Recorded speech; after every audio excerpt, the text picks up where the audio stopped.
I pull my car into the Brookhaven Heritage Club parking lot, each perfectly laid cobblestone seeming to judge my arrival. The grand Georgian-style building looms ahead with its gleaming white columns and meticulously manicured gardens, a monument to old Charleston money and older Charleston traditions.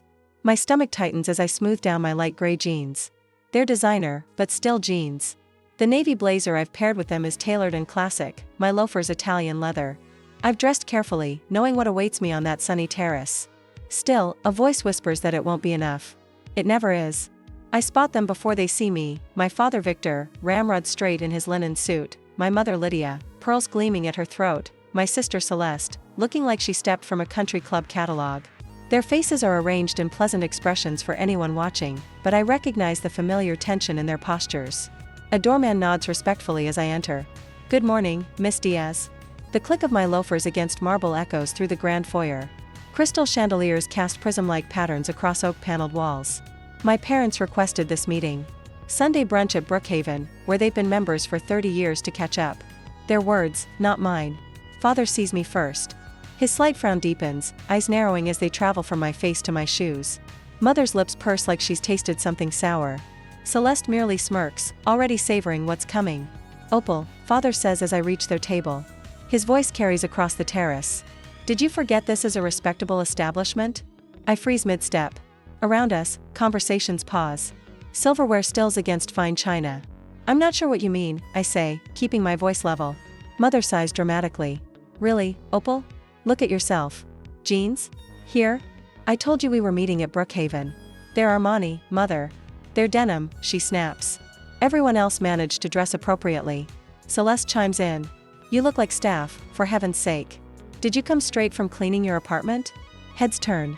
Whispers start. A woman, 2 tables over, touches her companion's wrist, nodding in our direction. My cheeks burn. Father summons a young waitress with an imperious wave. "Excuse me, could you check with management about the VIP area? Someone doesn't appear to belong." The waitress glances at me, then at my father. Her discomfort is obvious. "I'm sorry, sir. I'll need to call a manager about that." My throat constricts. I'm 7 years old again, wearing the wrong dress to my cousin's birthday. 13, bringing home a B+ when Celeste earned straight A's. 22, choosing the wrong college major. Always disappointing. Never enough. "If I'm embarrassing you, I manage." My voice barely audible. "I can leave." Father's eyes flash victory. "Good. This place isn't for people who don't know how to behave." Every guest on the terrace watches now. The magnificent room with its soaring ceilings and wall of windows overlooking Charleston Harbor suddenly feels like a stage, and I'm the unwitting performer in some humiliating play. I turn toward the exit, shoulders hunched, when a gentle hand catches my elbow. "Miss Diaz," says a middle-aged woman in a Brookhaven staff uniform.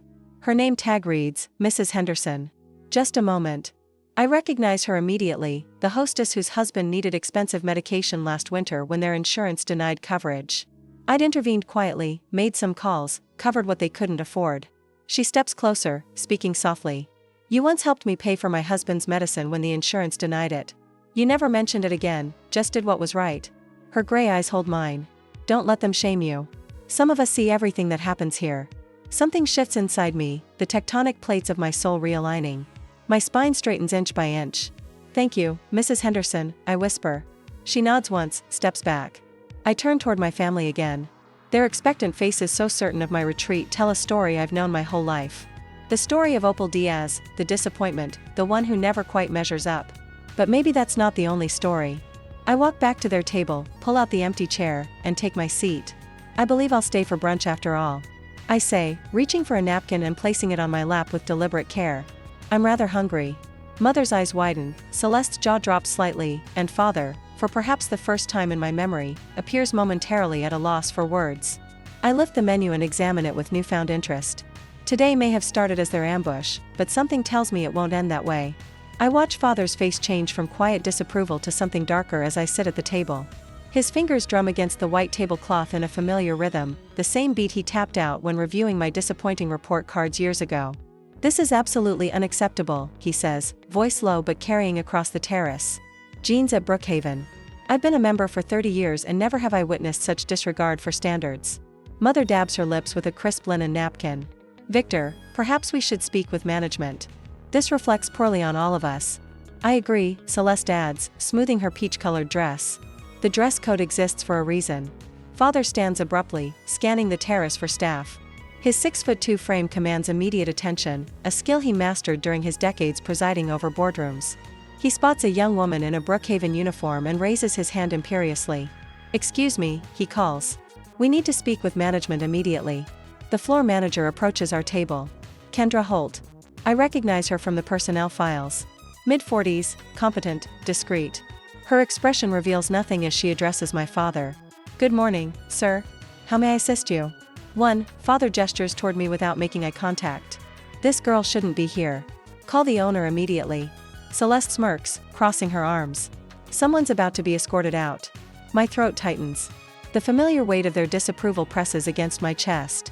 For a moment, I consider surrendering, walking out the door, and sparing everyone the scene father seems determined to create. But Mrs. Henderson's words echo in my mind. "Don't let them shame you." Kendra's professional mask doesn't slip. I understand there's a concern. I'll get Ms. Sloan, our executive director, to address this matter. "Good," Mother says, straightening her pearl necklace. "Someone needs to maintain standards around here." The sunlight filtering through the arched windows catches on Mother's diamonds. Her wedding set 3 carats. Flawless clarity and tennis bracelet mark her as a woman of means. Her cream-colored street John knit suit probably cost more than some people's monthly mortgage payments.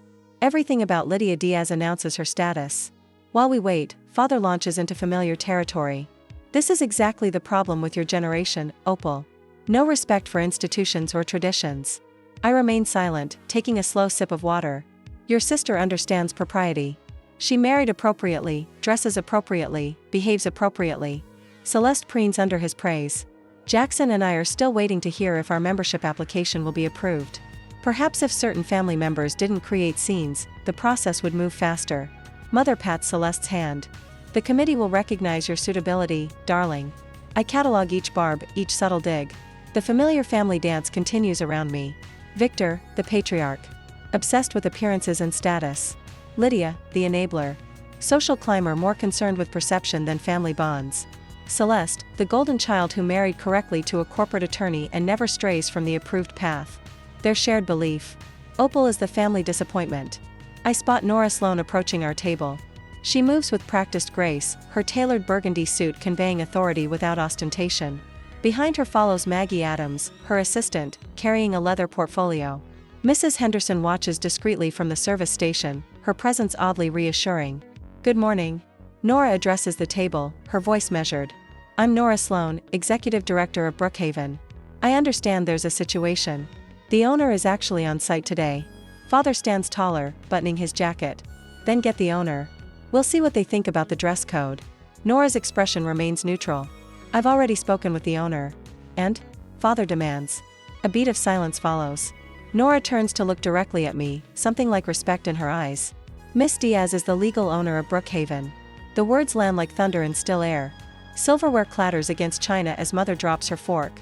Celeste's mouth forms a perfect O. Father freezes, his hand suspended mid-gesture. I meet Nora's gaze and nod slightly. "Perhaps we should continue this conversation in your office, Nora." "Of course, Miss Diaz." "This is absurd," Father sputters, color rising in his face. "What kind of joke is this?" I stand, straightening my blazer. "It's not a joke, Father. You cannot possibly own Brookhaven," Mother whispers, eyes darting around to see who might be listening. "Follow me, please," Nora says, gesturing toward the main building. Celeste grabs my arm as I pass. "What are you doing? You'll humiliate us all."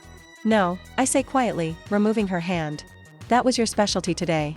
We follow Nora down the hallway toward the administrative offices.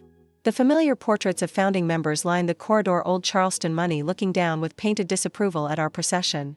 Nora's office reflects her personality: organized, tasteful, effective. She indicates the seating area where Maggie has already arranged files on the polished conference table. "Please," she says, gesturing to the chairs. Father remains standing. I demand an explanation. Maggie opens the portfolio. "The documentation is quite clear, sir. Brookhaven Heritage Club was acquired 9 months ago for $16.4 million as a distressed property following financial mismanagement by the previous board. The purchaser," Nora continues, "was Diaz Leisure Holdings LLC with Miss Opal Diaz as managing partner. There are currently $6.7 million in capital improvements underway." Celeste shakes her head violently. "This is impossible. You can barely manage your own life. How could you possibly?" You just tried to remove the owner from her own property. I interrupt, my voice steady despite the hammering of my heart. Perhaps that's worth considering before you continue. Father sinks into a chair, his face ashen. Mother stares at the documents as if they might transform into something more comprehensible. Celeste glares at me with a mixture of shock and betrayal. For 31 years, they've defined me by their expectations. Expectations I could never meet. The quiet tech girl, the disappointment, the one who would never amount to anything significant. Now, sitting across from them with the weight of their judgment suddenly irrelevant, I feel something unfamiliar bloom in my chest. Freedom. Father's face reddens as he stares at the membership file spread across Nora's desk. The veins in his neck bulge against his starched collar. This must be some mistake. He slams his palm on the polished mahogany. I'll have my attorney review every detail of this so-called acquisition. Nobody buys a place like Brookhaven without word getting around Charleston. I remain seated, hands folded in my lap. The familiar knot in my stomach has transformed into something different. Not fear, but resolve, hardening like concrete. There's no mistake, Father. My voice sounds steadier than I feel. The sale was kept quiet at the previous owner's request, a condition I respected. Mother leans forward, her pearl necklace swinging. Darling, you can't possibly run something like this. It's a Charleston institution. The responsibility, the social obligations, which I've been handling for 9 months without anyone noticing. I meet her gaze directly, including you. Celeste circles the office like a shark scenting blood. You did this to humiliate us, didn't you? You knew we'd been members for 30 years and you bought it to what? Prove a point? I bought a distressed property as an investment, I reply. The fact that it's Brookhaven is coincidental. Father's eyes narrow to slits. How did you even afford this place? $16 million? His tone suggests I must have stolen it or worse. My tech startup sold last year. I've been diversifying my portfolio. The words hang in the air. I never told them about the sale. They never asked about my work. The silence stretches between us, filled with 3 decades of dismissal. I turn to Nora, who stands poised near the door. What does the rulebook say about member conduct? She steps forward, professional and composed. Article 7.2 covers conduct damaging to the club's reputation. Specifically, public behavior that creates disturbances, embarrasses other members, or reflects poorly on Brookhaven's standards. And what's the procedure? I ask. The incident must be documented with witness statements. A temporary suspension can be issued immediately, followed by review from the compliance and committee within 14 days. Nora recites this without consulting any documents. The committee then determines if the suspension should be lifted, extended, or converted to revocation. Let's follow it to the letter, I say. Maggie, already taking notes on her tablet, nods and slips out. Father's laugh is sharp, brittle. This is absurd. We're founding members. You're members who violated club policy. I correct him. Status doesn't exempt anyone. I stand slowly, feeling a strange calm settle over me. For 31 years, I've navigated the minefield of their expectations, watching every step, bracing for explosions of disapproval. But ownership of this space has shifted something fundamental inside me. Not just legal ownership of Brookhaven, but ownership of myself. For 31 years, I say, my voice low but clear, I've let you treat me as less than Celeste. Less than your expectations. Less than worthy of basic respect. Mother's face crumples in practiced distress. That's not true.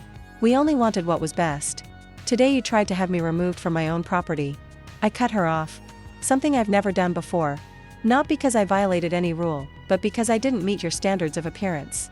Father rises, towering over the desk. You watch your tone, young lady. I won't be spoken to. That ends today, I continue, as if he hadn't spoken. Your membership privileges are suspended, effective immediately. His face flushes deeper. You can't do this. I can. I am. I press the intercom button. Nora, could you come in, please? She enters promptly, followed by Maggie, who carries a folder of documents. Mrs. Henderson waits in the doorway, her gray eyes steady. Mrs. Henderson, would you be willing to provide a statement about what you witnessed on the terrace? I ask. She steps forward. I'd be happy to, Ms. Diaz. Her voice is firm. I observed Mr. and Mrs. Diaz publicly humiliating their daughter and attempting to have her removed from the premises. Ms. Renner participated as well. She nods towards Celeste. The doors open again and 2 security officers enter. They stand at attention, waiting. File minutes of incident, I instruct Nora. Issue a 30-day interim suspension for all 3 parties, pending committee review. Nora nods. I'll forward the complete file to the Compliance and Discipline Committee within 14 days as required. You'll supervise to avoid any conflict of interest, I add. This is outrageous, Father sputters. I've been a member here since before you were born, which means you've had ample time to learn the rules. I gesture to the security officers. These gentlemen will escort you to collect your belongings from the locker rooms, then to your vehicles. Mother's tears flow freely now. You can't do this to your own family. I'm not doing anything to you, I correct her. I'm enforcing the rules you broke, the same rules you've expected everyone else to follow all these years. Maggie hands them each a formal notice detailing the suspension. Celeste crumples hers into a ball.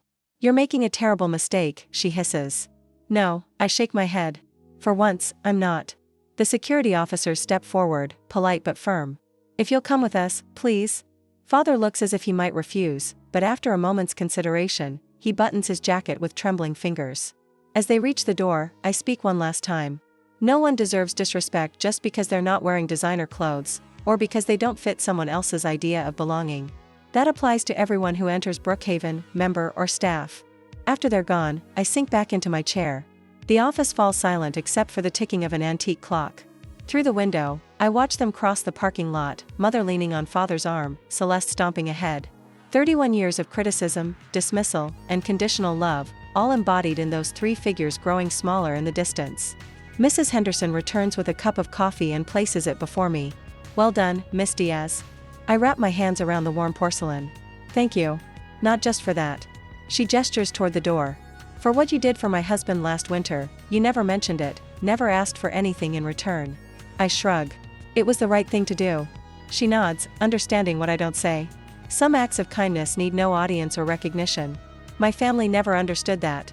The revelation hits me like a physical force.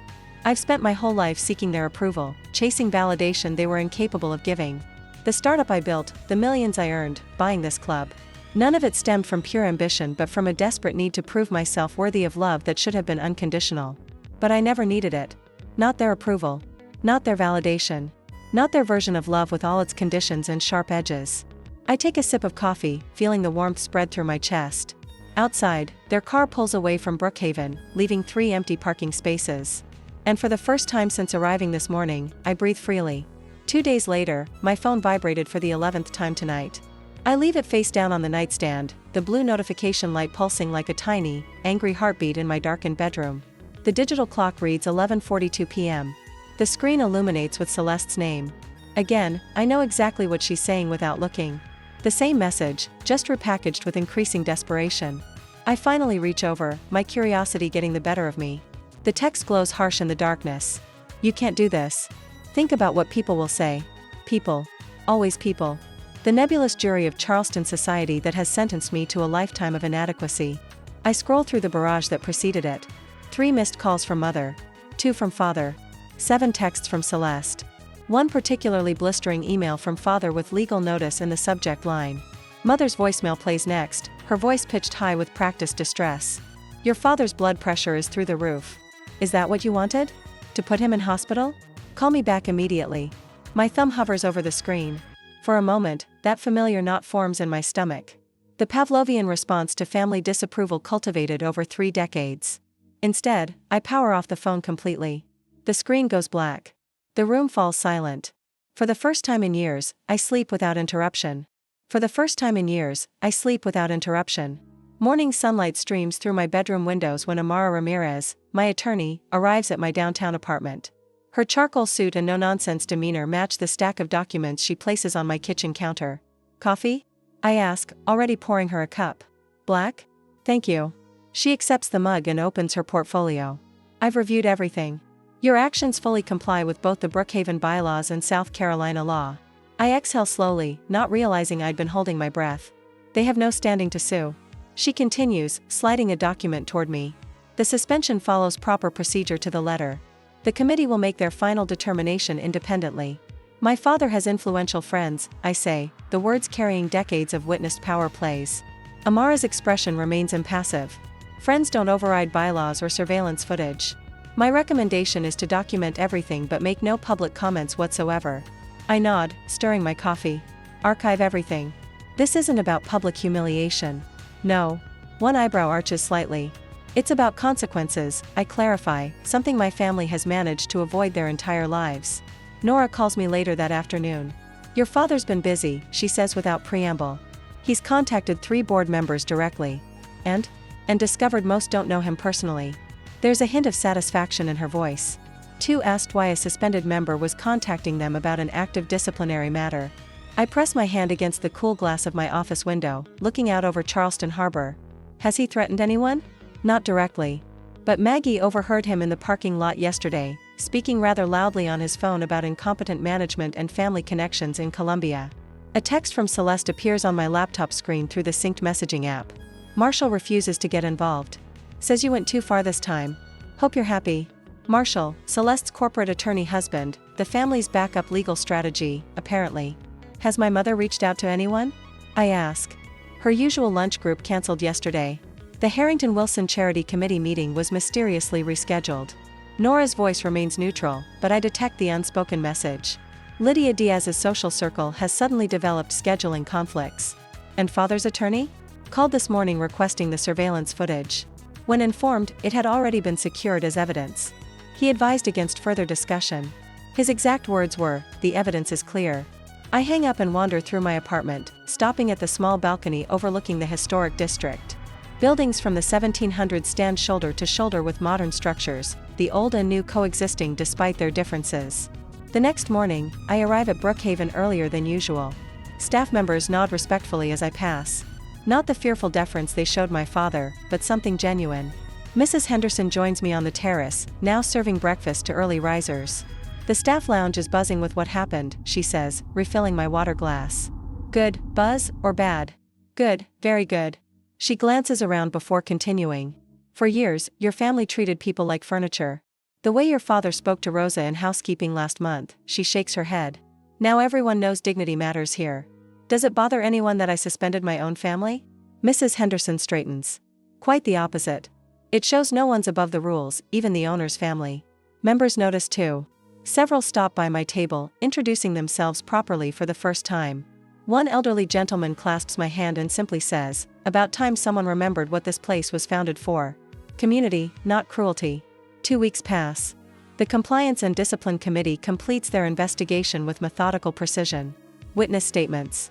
CCTV footage.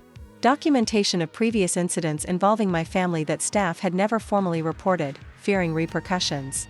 Their verdict arrives in a sealed envelope on my desk one Wednesday morning. Permanent membership revocation for Victor and Lydia Diaz. Associate status terminated for Celeste Renner. 30-day appeal window. I sign the notification letters myself. My hand doesn't shake. My signature flows across each page with unwavering clarity. That evening, I drive home along the Battery, past antebellum homes with wide porches where generations of Charleston families have watched the tides come and go. Change comes slowly here, they say. Traditions endure. Family names matter. But sometimes the tide shifts suddenly, dramatically, washing away what once seemed permanent. My phone rings. The appeal window has opened. No appeals are filed. A week later, the glass elevator in my office building offers a perfect view of Charleston Harbor. Normally, I savor this moment, watching sailboats slice through water while mentally preparing for my day. Not today. The knot in my stomach tightens as the doors open to reveal Celeste pacing my reception area. "You're early," I say, stepping off the elevator. My sister whirls around. Her eyes are red-rimmed, her caramel hair disheveled in a way I've never seen before.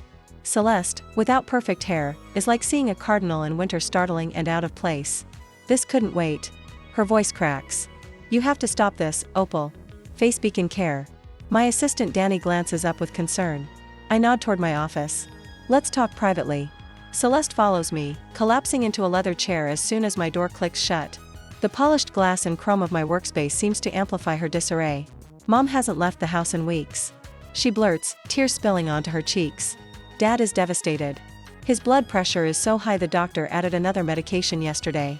I remain standing, arms folded. "That's unfortunate." "Unfortunate?" Celeste springs up. The Thompsons uninvited them from their anniversary gala. Dad's golf partners suddenly have schedule conflicts. Mom's charity committee suggested she take a break until things settle down. Those are natural consequences of their actions. Is your revenge worth destroying our family name? Her voice rises, hands trembling. The Diaz name means something in this town, Opal. Or it did before you decided to humiliate our parents. I didn't humiliate anyone. They did that themselves. Do you even hear yourself? After everything they sacrificed for us. What exactly did they sacrifice, Celeste? Her mouth opens, then closes. She tries again. They gave us everything. They gave us things. Not support. Not acceptance. The phone on my desk buzzes. I ignore it. This isn't just about them now, Celeste says, switching tactics. Uncle Robert called me yesterday. Aunt Patricia the day before. Pastor Williams wants to meet about forgiveness and healing the family rift. How convenient that everyone's concerned now.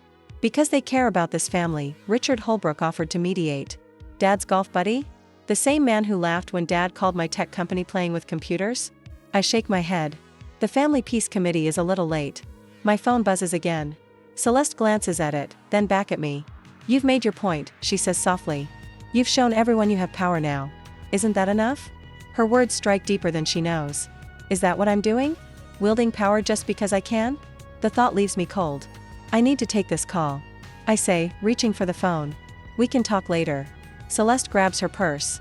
Just remember, when you're sitting alone in your big empty club, we're still your family. Her parting shot lingers after she leaves. That night, alone in my apartment, I stare at framed photos on my bookshelf. A Diaz family portrait from when I was 10, Celeste and I in matching dresses. Mother's hand resting possessively on my shoulder. Father standing tall behind us all. I pick up the frame, my finger tracing the glass over my younger face. Was I too harsh? The weight of lifelong conditioning to maintain family harmony presses down on me. My hand hovers over my phone. One call to Celeste could ease this pressure. One apology. One concession. The family would close ranks again. The tension would dissipate. But at what cost? I set down the photo and pull out an old leather-bound book from my bottom drawer. My childhood diary, its pages yellowed, the handwriting evolving from childish scrawl to teenage precision. The 12th of October, 2003. Dad said my science fair project was adequate, even though I won first place. The 8th of June, 2008. Mom told Grandma Wilson I was finally looking presentable at graduation. Everyone laughed. The 15th of May, 2015. College graduation. Mom said, at least you finished. Dad complained about missing his golf game for the ceremony. The 21st of December, 2019. Told family about venture capital funding. Celeste changed subject to her husband's promotion. Dad said playing with computers isn't real work. Page after page documents years of small cruelties and casual dismissals. Not dramatic abuse, just the steady drip of disappointment that eroded my sense of worth year after year. I close the diary, certainty hardening within me like amber. No more, I whisper to the empty room. Their problems are not my responsibility. 3 days later, we meet at a neutral location, a private dining room at the Carlton downtown. I arrive first, selecting a seat that faces the door. Father enters like he's storming a boardroom, Mother and Celeste trailing in his wake. He doesn't sit. This has gone on long enough, he announces, as if declaring the matter closed. I remain seated. Hello to you too, Father. Mother dabs at her eyes with a handkerchief. After everything we've done for you, Opal, the sacrifices we made. You've always been selfish, Celeste adds, but this is beyond anything. The accusations pile up like driftwood before a storm. I let them wash over me, neither defending nor attacking. When they finally exhaust themselves, silence falls. I accept that this is how you see me, I say quietly. Father frowns. This isn't the script he expected. I'm not here to negotiate. I continue. The decision stands. Now see here, Father begins. I won't discuss it further. This meeting is courtesy, not obligation. Mother's lips tremble. Where will we go? Everyone knows what happened.